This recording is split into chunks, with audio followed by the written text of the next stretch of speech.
In the tranquil Finnish countryside, not far from the capital of Helsinki, is the town of Masala. Home to an amateur youth theater group whose current production is, improbably, about a village in far-off British Columbia. Today they're rehearsing a key scene when a group of Finnish immigrants envision a workers' paradise called Sointula, which means place of harmony. The play is about a Finnish socialist and playwright who dreamed of building Utopia half a world away, and it's written by Tuomo Eita. There is one little bit crazy man, Matti Kurikka, who try create new people, new human. Yeah, I thought that was good topic for play. Aurinko paistaa! On kesä! The outdoor play centers on Matti Kurikka, who, over a century ago, fled Russian oppressors in his homeland to lead 200 Finns to BC on a socialist quest. When the group launched the play last summer, producer Mika Kartinen had never heard of Sointula. Still, he figured younger Finns could use a history lesson.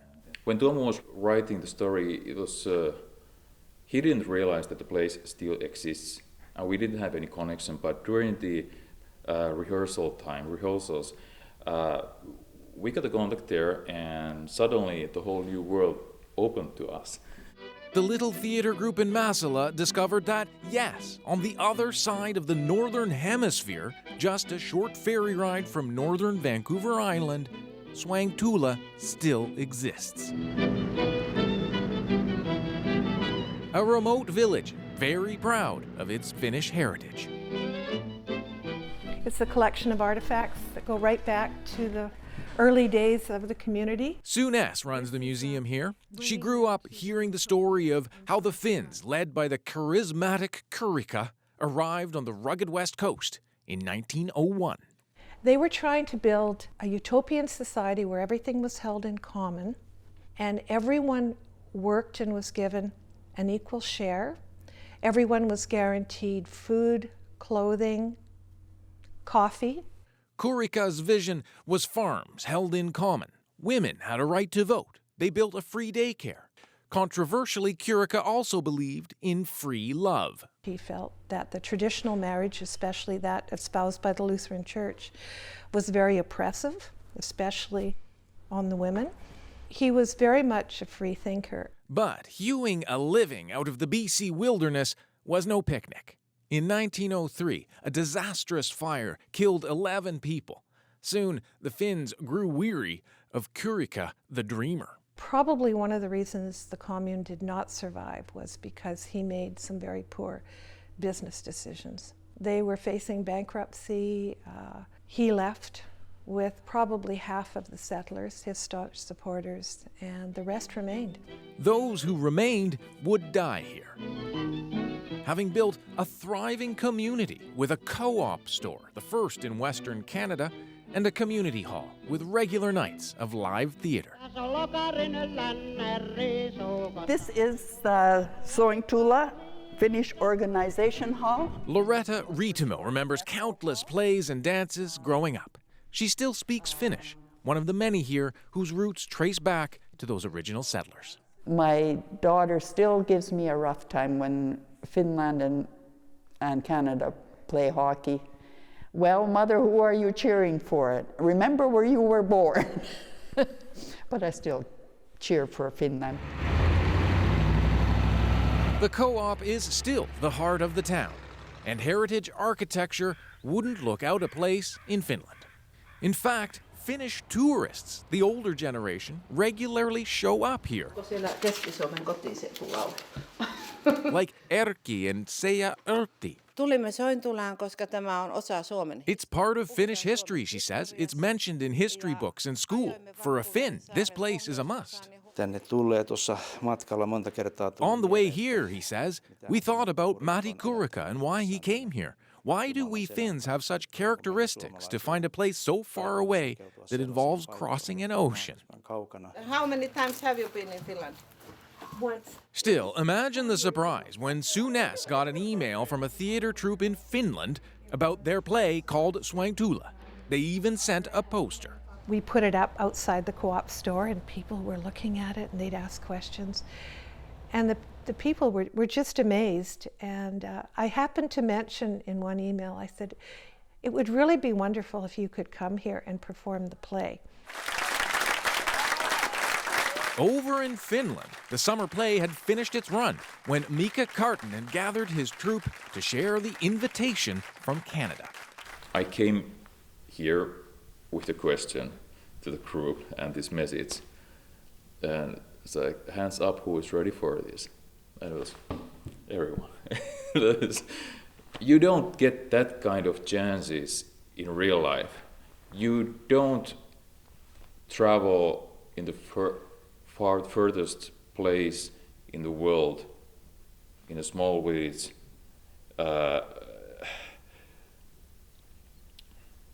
perform a play about the history and stories of their ancestors. But it's not cheap to fly, drive, and ferry 26 actors and crew from Finland to BC. So the fundraising began, then stalled.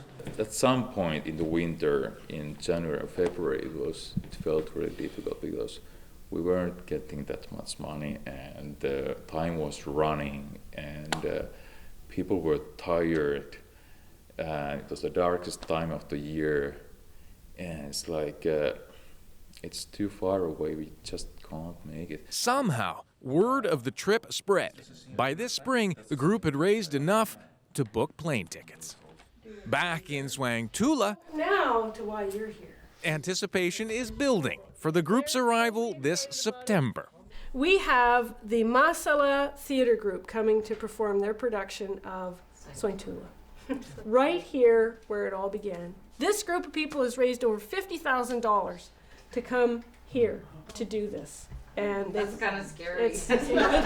Now, volunteers are sorting out how to house and feed the guests for what's grown into an entire conference on utopian communities, with the play as a centerpiece. And when they said, we're coming, regardless, right? We don't care. We were going to raise the money ourselves. We were absolutely thrilled. I mean, we really did not expect that they would be able to come. It kind of fit the spirit of Sointula, a community built on principles of sharing. It was very much so a part of growing up here, is that, you know, people just pitched in and they helped out at different events and it was really a lot of volunteerism. More recent arrivals to Sointula, whether draft-dodging Americans in the 60s or retirees from the city, came here, like the original Finns, chasing a dream.